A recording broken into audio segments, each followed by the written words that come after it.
again. Another Sunday, another backstory. So, yeah, I'm doing it with the old tripod because you don't need to see the other side of my room. Um, but yeah, forgot to turn on my lights today for my fall decor, even though it is like 90 degrees here in southeast Alabama. So yeah, it's officially fall. I think fall started like 2 days ago, but here in the south, we don't really get fall until like late November, early December. And then winter is like January or February, and then we get spring for March, and then summer from like April through October, November. So yeah, we really don't get much seasons other than summer, but that's okay. And here in the South, we really don't go by the rule of no white shoes after Labor Day because of the weather. So what we got that out of the way. Um, all of the fun stuff. Well, all of the like this the backstory and hymns are fun, but like they're also serious too. Anywho, so as you can see from the title, we are doing "Oh That Will Be Glory" or "That Will Be Glory for Me" for our hymn today. And I actually did an arrangement by Cindy Berry for it for offertory last Sunday night, and it was not perfect, but it was actually still pretty good considering it's one of the hardest pieces I have ever done. So we'll see if we can actually play it decently today. Anyway, yeah, I was reading the backstory and I'm like, this is what we're gonna do.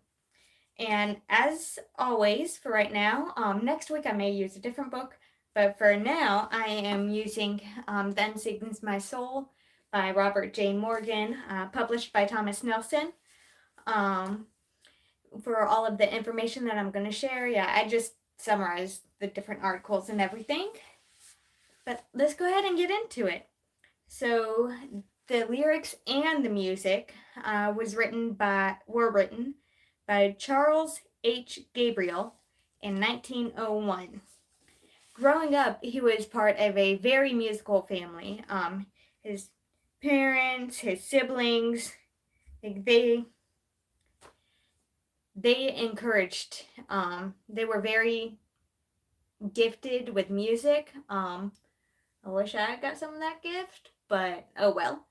And his parents, especially his mother, encouraged him to write songs that would one day help people. She he told her one day that he wanted to write a song that would be world famous and that would make him the best songwriter in the world at the time. You know, little boy's fantasies. And his mother, kind of laughed, and then she was serious and told him, "My boy, I would rather have you write a song that will help somebody than see you president of the United States." So she wanted Charles to help others and to minister to others with his music. Um, and that would make him happier in the long run. Now, she told him that, probably when he was like 5, 6, 7 years old. And then in 1900, actually when he was 44, he wrote the song, "Oh, That Will Be Glory."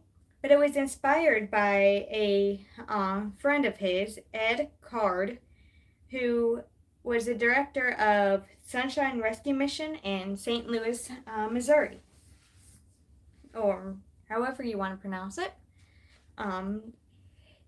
His friend Ed would always end his prayers, sermons, with the phrase, "Oh, that will be glory for me," but he would emphasize glory. "Oh, that will be glory for me."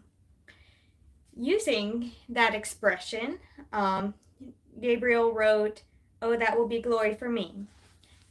Now, it wasn't the biggest hit at the time. In fact, Charles M. Alexander and J. Wilbur Chapman, who actually were the first to circle the globe entirely, holding evangelistic campaigns. But they said this song was a waste of pen and paper. So they just kind of tossed the paper aside. They didn't want to use it. However, after Alexander, Charles Alexander, attended a convention where the Glory Song was sung, he was like, I made a mistake. I should have paid more attention to this song. So the song actually affected him so deeply that he taught it to everybody he knew, his friends, his co-workers, his family, everyone. And when he and J. Wilbur Chapman joined Dr. R.A. Torrey for evangelistic rallies in Australia, the Glory Song became their theme song. And while he's traveling, like hotel maids, telephone operators, everyone, it seemed, was singing this song.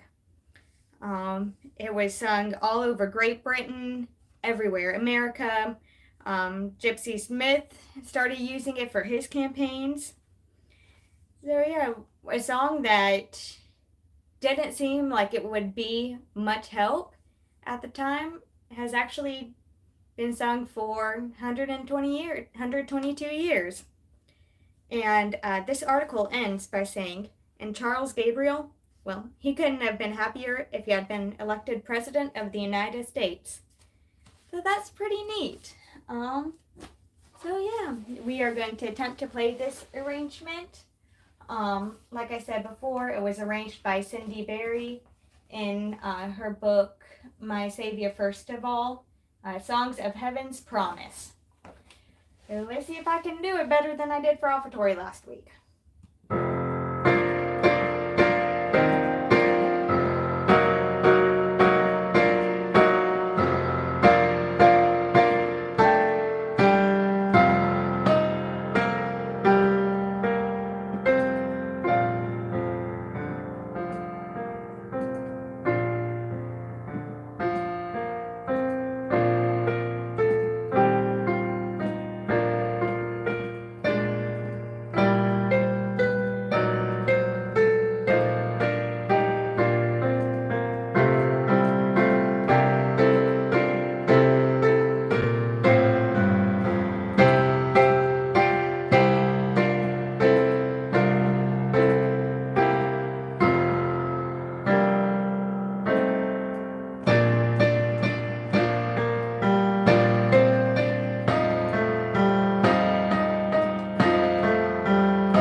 actually better than my offertory last Sunday night. Like, it wasn't bad. It wasn't perfect by any means, but that was better. I'm proud of myself. All right. I hope you enjoyed today's video. Kind of a shorter one today. But yeah. And I do want to remind you, I did start a new series. Hopefully the first video of it uploaded. It was a big struggle, but anyway, finally got it uploaded. Hopefully, I need to check. But yeah, it's a series where I'm going to show the progression of how I get a piece offertory or performance ready. I'm working on a new offertory, an advanced arrangement of Just As I Am. So it's going to be fun. It's still a few weeks away. So yeah, I just wanted to show you week by week how I'm getting it ready, some of the steps that I take, what I learn in my lessons on how I can be better, and things like that. So yeah, just let me know if you like that idea.